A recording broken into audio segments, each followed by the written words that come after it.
Hello and welcome to this video where I'm going to discuss the AQA Warships Pascal skeleton program for the Paper 1 examination for AQA Computer Science. The first thing to look at are the declarations at the top of the program, starting with the single constant that's in the program, training game. This is used to store the file name, which is training.txt by default. It's worth bearing in mind that in the examination this may be something that you're asked to change so that the user can enter their own file name, for instance, in which case it may be that instead of this being declared as a constant, it might have to be declared as a variable, in which case the data type might have to be a string. There are three user-defined types declared in the program. The first, tboard, is a two-dimensional array of strings. The indexing starts at 0, that's something worth bearing in mind. 0 to 9 and 0 to 9 means this is a 10 by 10 two-dimensional array, and this data type is going to be used for storing the board. Tship is a record which describes a ship. It includes the name and the size. It's possible again that this might be something that you have to change in the program, possibly adding other attributes to a ship, such as the number of points that might be scored with each hit. Finally, we have Tships, which is an array of Tship. Again, the indexing starts at 0. 0 to 4 means there are 5 ships altogether. Again, thinking about possibilities in the exam, it may be that you need to add another ship. It may be that instead of 5 ships you have 6 or more ships instead, in which case you need to look at changing this. There are 3 global variables identified in the program. There is board, which is of the type tboard, which is our 10 by 10 two-dimensional array. There is menu option, which is an integer. Again, possible that this might need to be changed to a string if the menu options need some validation add-in so that the program doesn't crash if you enter anything other than integer. And finally, there's ships, which is of the type tships, i.e. you've got 5 of these records.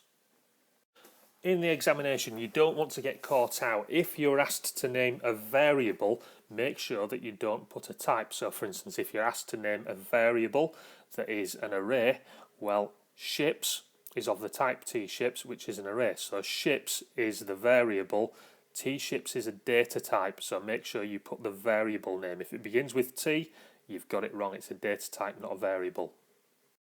So now let's start looking at our main program loop. The first thing that it does is it initializes menu option to 0. This is so that when it goes into this while loop here, menu option has a value that is not 9. It will keep looping around and going around this loop again and again while menu option does not equal 9, and we'll look at what menu option equals 9 actually means later on. And so the first thing it does is it calls setup board. So when setup board is called, it is expecting to receive a variable of the type tboard. That is going to be passed by reference. By reference, of course, means that anything that's passed to it in here, if it gets changed in the program, when the subroutine finishes, those changes will still stand. Those changes still exist at the end of the subroutine. 2 local variables are declared. These are row and column. Make sure you know the difference between your local variables and your global variables, again thinking about the questions you might get asked in the examination. So we've got a nested for loop here, a for loop within a for loop. So the first one will go with values of row from 0 to 9, so it will go around this 10 times, and then within each row it will go through each column from 0 to 9. So it goes through each column within the current row, and then when it's gone through column 0 to 9, it goes to the next row, goes through column 0 to 9, goes to the next row, and so on. And all it actually does is to set that position on the board as a hyphen. That hyphen simply means that that position on the board is empty. This is an important algorithm to understand. If you get any questions on the paper where you need to either look at every square on the board or amend every position on the board, then you'll need to be able to replicate this nested for loop where it goes through every square on the board by row and then through each column within that row before it goes to the next one. So we're now back to the main program loop. After calling setup board, which has initialized every position on the board to show that it's blank, we next call setup ships. You can see when we call setup ships, it has to pass the ships array to the subroutine. You can see that ships is again passed by reference, meaning that any changes that are made to ships by this subroutine will be actually made to the ships variable that was passed to it. Just to remind ourselves that ships is of this data type T ships, which is an array of 5 T ships, where T ship is a record containing name and size. So basically we've got an array of 5 records, and so all this subroutine is doing is it simply sets the name and the size of each ship in the array. So ship 0, ship 1 and so on. So the zeros, the 1 in square brackets, is the subscript into the ships array. So after setup ships has completed, we're back into our main program loop, and the next thing to do is to call display menu. Display menu is incredibly simple. All that this subroutine actually does is display the menu. We've simply got a series of right line commands that output the instructions to the screen. So back to our main program loop, and the next thing is to call get main menu choice. Now for starters, we can see that get main menu choice is not accepting any parameters, hence the empty brackets here, but we can see that there will be a return value which is being assigned to the variable menu option. If there's a return value, that tells us that this subroutine must be a function. So as expected, when we look at get main menu choice, we can see that it's a function and it's actually returning an integer.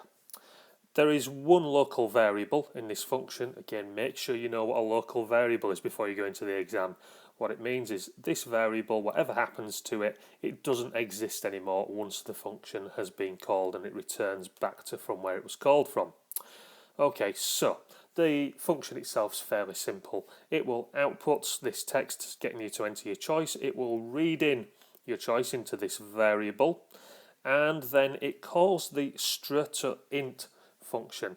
Now this is an example of a function, a built-in function that converts between data types. This might be something that you're asked about in your exam, you know, name a function that can convert from one data type to another, converts from a string to an integer. So it takes choice that's been entered by the user, converts it to an integer, and then finally it assigns it back to the function name.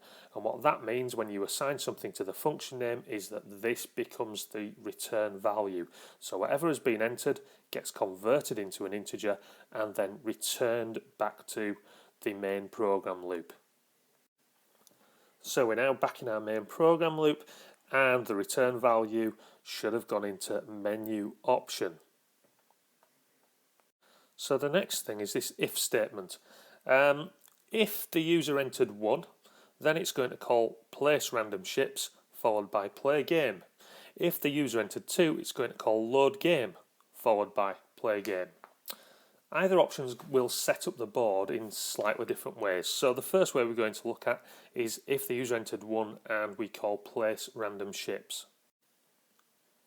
Place random ships expects 2 parameters, board passed by reference, again meaning any changes made to board will actually be made to the variable after the subroutine is run, ships, which is passed by value.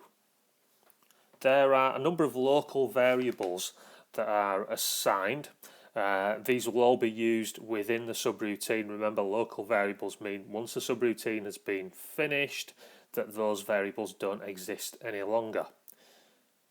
The first thing that it does is called the randomize function.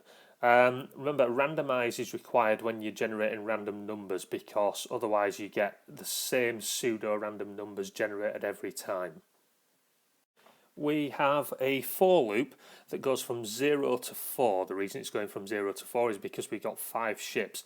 So this for loop is going to loop through all 5 ships in the ships array. So the first thing it does is set the current ship to this variable ship, which is the local variable.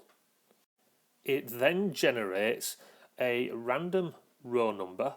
Random 10 generates a row number between 0 and 9, a random column between 0 and 9, and H or V, this is short for horizontal or vertical.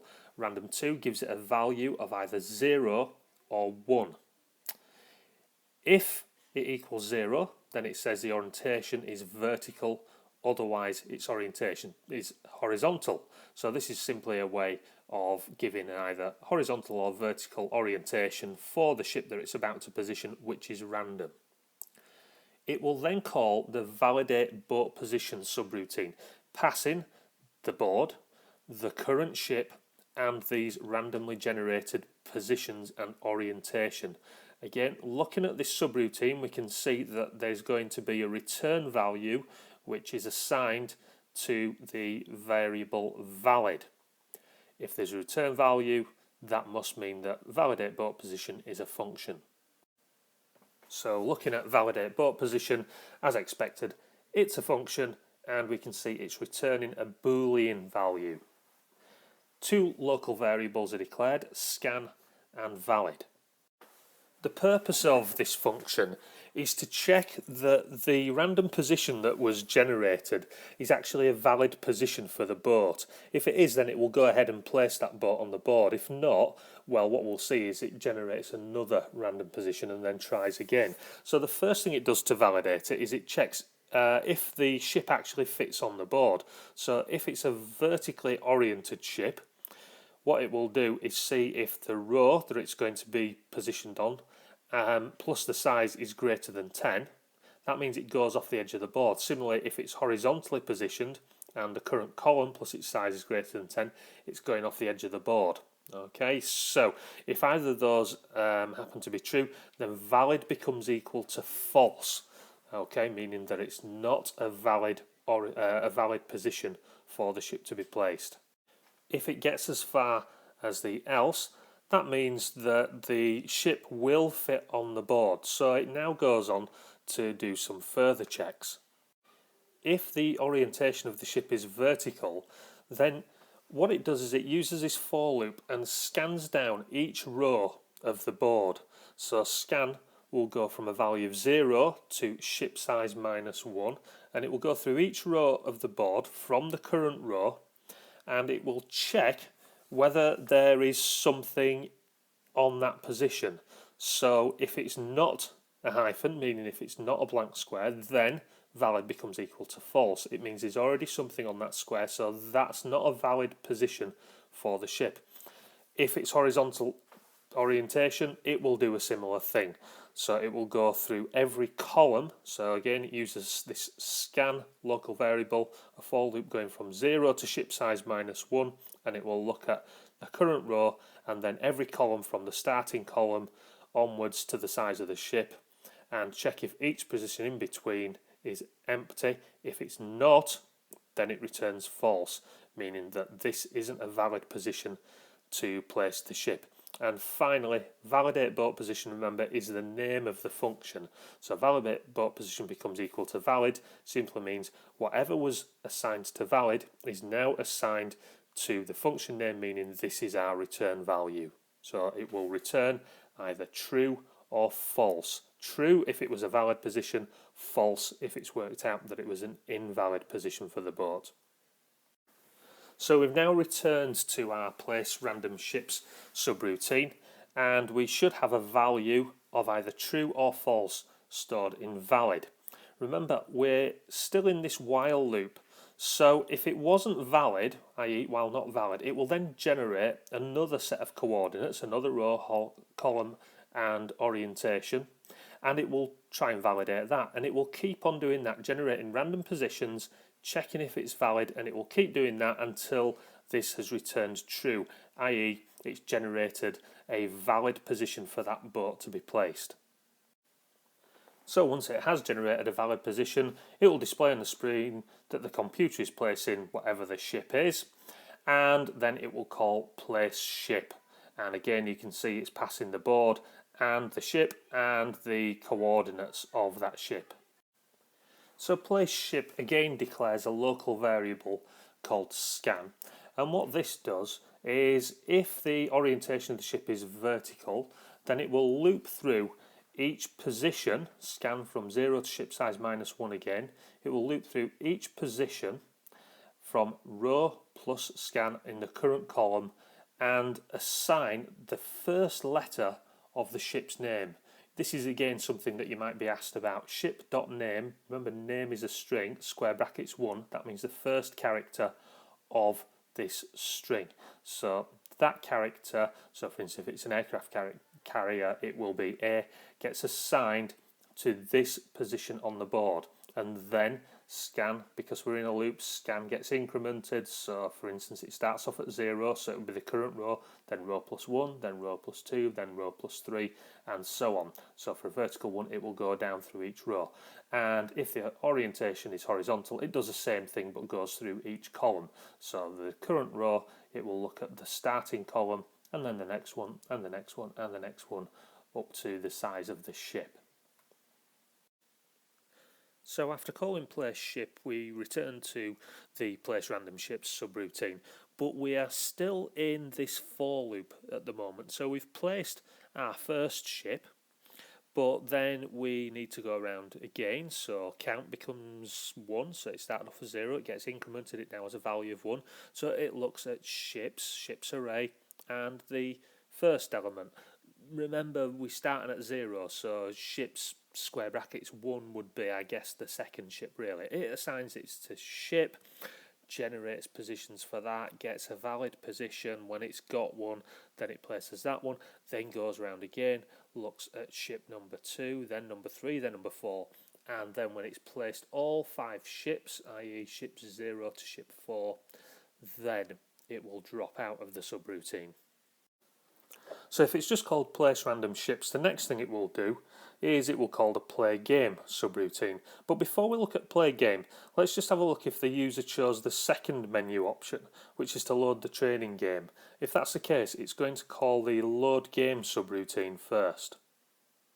You'll notice that when you call the load game subroutine, it's expecting to receive training game, which is our one constant, and the board as parameters. So if we look at the procedure declaration here, we'll see that load game, it accepts file name as a string. Although at the moment it's passing training game, you could actually pass any string to this to load any file. So again, something to bear in mind for changes that you may be asked to make within the exam. Local variables that are declared here, we've got line, which is a string, we'll discuss that in a moment. Current file, which is text. This is actually a file handle to a text file. And then we've got row and column, temporary variables for looking at current rows and columns. So the first thing that we do is we call the assign file function, passing to it current file and file name. Remember, current file doesn't have a value at the moment, so let's just make sure we know what assign file actually does. You may already be familiar with this website, Delphi Basics. As you can see, this says that the assign file will assign a value to a file handle or a text file, if you like, with this particular file name. So it basically just gets our file ready so that we can open it and start reading from it. And the next command is reset, which you can see is using current file, our file handle or text file data type or text, which is actually the old version, but text and text file are pretty much interchangeable. Again, let's have a look at reset. So this is the Delphi Basics page for reset, and as it says, reset opens the actual file. So we've created the file handle, we pass it to reset, and now we've opened the file.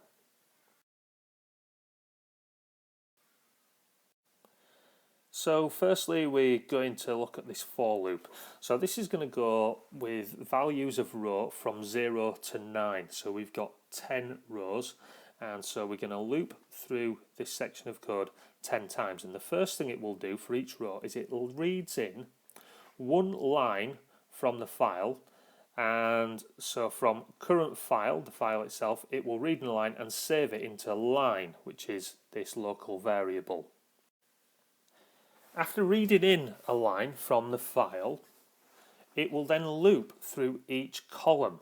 So it goes from column 0 to column 9 because we've got 10 columns in our file, and it inserts a character from that line into the board two-dimensional array. So if you think, for instance, that we start on column 0, it will look at line, which is this line that we've read in, and column plus 1 means it will look at the first character in the line, and then when it loops round again and column has a value of 1, it will look at line square brackets 2, which is the second character of the line that it's read in. Now bear in mind, this is what the file, the training file, the data file that it's reading in will actually look like. So the first iteration of the loop, it's going to be looking at the first row at the first character, so it will read that one into the first position on the board, then it will read that one into the second position of the board, then that one, then when it gets to the end of the row and it's inserted that whole line into our board, then we'll loop round again, so row will have a value of 1 and it will read in the next line, which is this one, so it will read that one into, assign it into row 1, column 0, row 1, column 1, and so on, and then it will read in the next line. Once it's read the whole file in and it's put every character into the correct position in board, then it tidies up after itself and it will close the file. So we've now dropped back into our main program loop, and we will have either called place random ships or we will have called load game. And so either way, the next thing that we're going to do is we're going to call play game. The board is set up, so it now calls the play game subroutine, passing to it board and ships. There's one local variable that's declared in play game. This is game 1, which will have a true or false value, and as you can see, the first thing it does is it initializes it to false. And we've got this while loop here, while not game 1, i.e. while game 1 equals false. So while this has a value of false, it will keep on going round this loop. So the first thing it does is it calls print board, passing the board to that subroutine. And again, we've got a couple of local variables for row and column that are assigned.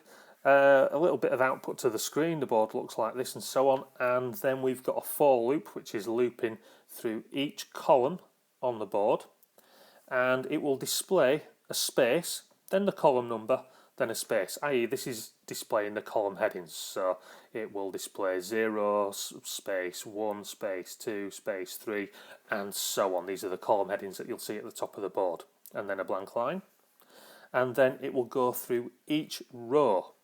So for each row it will display the row number on, so this will be on the left hand side, we'll see the row number, then a space, and then it will loop through each column. So within each row it will go through each column. So in effect this is again looking at every square on the board, every position on the board, looking at the current row and at the current column. So it will go through each column within the current row. So what it does is it checks if it's a hyphen, i.e. if it's blank. If it's blank, then it will display a space. Okay, so there's nothing on that position on the board, so we display a space to indicate that it's empty. Otherwise, if it's not a hyphen, it will check if it's A or B or S and so on, i.e. that means there's a ship positioned here on the board. This might be an area of the code that needs to be changed in the exam. If you're asked to add additional ships, you'll need to make sure that those additional ships get checked for when the board is being displayed. If there is a ship in that position, it displays a space. The reason it's displaying a space is because you don't want to tell the player that there's actually a ship there. Remember, what the board will display is either H or M or a space. So if it's not an empty square and it's not a ship, otherwise it will display what is stored in the board. And so the other things that can be stored are either H for hit or M for miss.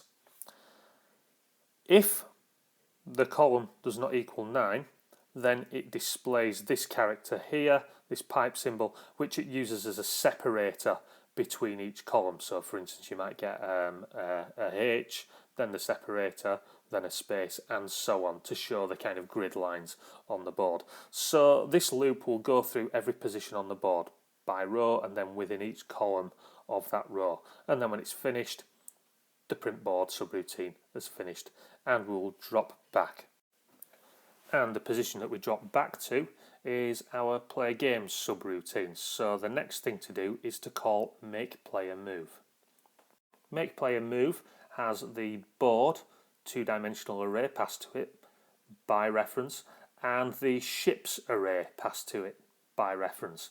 Again, row and column are declared as local variables, and the first thing it does is it calls this subroutine get row column, passing row and column to it. Get row column is a fairly simple subroutine.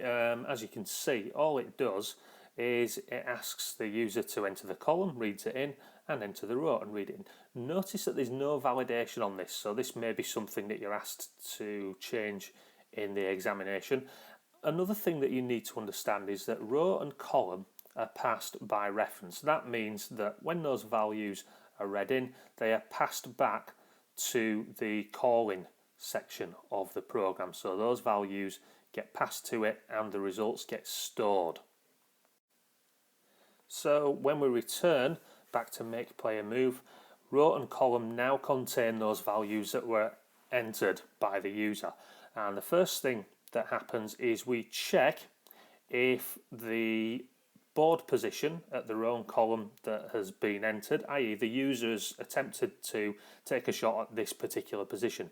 If it contains an M or it contains a H, that means that they've already shot at that position, in which case it will display this message that you've already shot at this square, and it tells them which square they tried for, and it tells them to try again.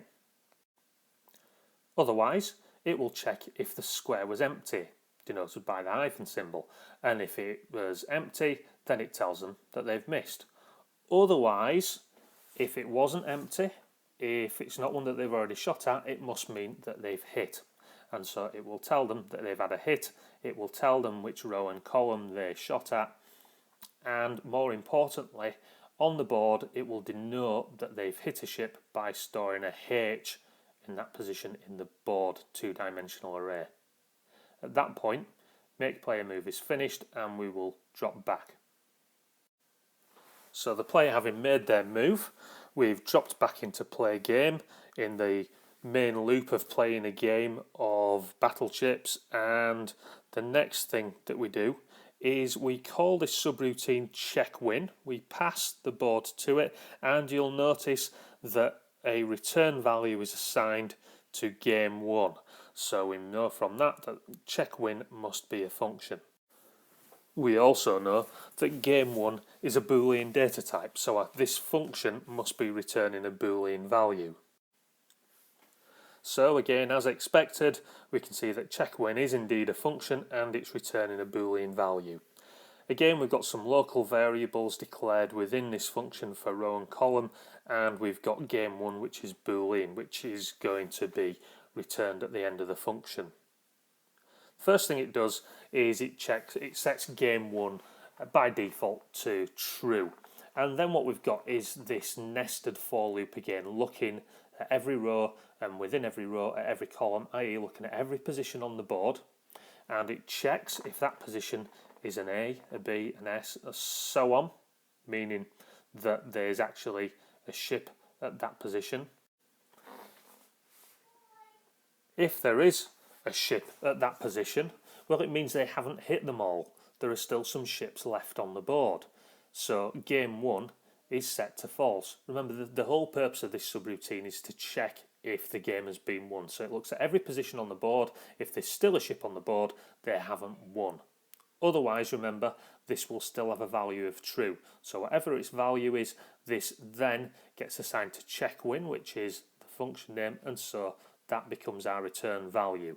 So if there are still ships on the board, it will return false. Otherwise, it returns true. So we return back to our play game loop, and if check win returns true, that means they've sunk all the ships. There are no ships left on the board, in which case it will say all ships sunk, And when it gets back to the top of this while loop, while not game 1, well, game 1 will now have a value of true, so it won't go around the loop again. So this loop will continue going round until game 1, which is assigned by check win, is set to true. So you basically keep on playing the game until you've sunk all the ships. And when all the ships have been sunk, then it will drop out of the play game procedure. If, of course, you haven't sunk all the ships, so this is returned a value false, it will go around the loop again, displaying the board, getting the player to make their next move, and then checking if they've won. When they've won, we get to this point, we drop out of the subroutine, and we return back to our main program loop. And as you can see, after play game, that's it. Our program ends. Or does it? It ends while menu option does not equal 9. So after we've finished this game, it will loop back up to here while menu option does not equal 9 and call setup board again, call setup ships, display menu and get main menu choice. If at this point they've entered 9, well, menu option equals 1, no. Menu option equals 2, no. Go back up to the top. Menu option does equal 9, so then at that point it will drop out of the game and the program will end. If, of course, they entered a 1 or a 2, then at that point it's going to play the game again. And that's it for AQA Warships. Study the code carefully. Make sure particularly that you are able to add extra ships if need be, possibly add extra attributes to the ships array. Make sure that you understand the file handling. At the moment there's only the one file. It's possible that you may be expected to load other files. It's even more possible, I suspect, that you may be expected to save a file of the current game as well. Good luck.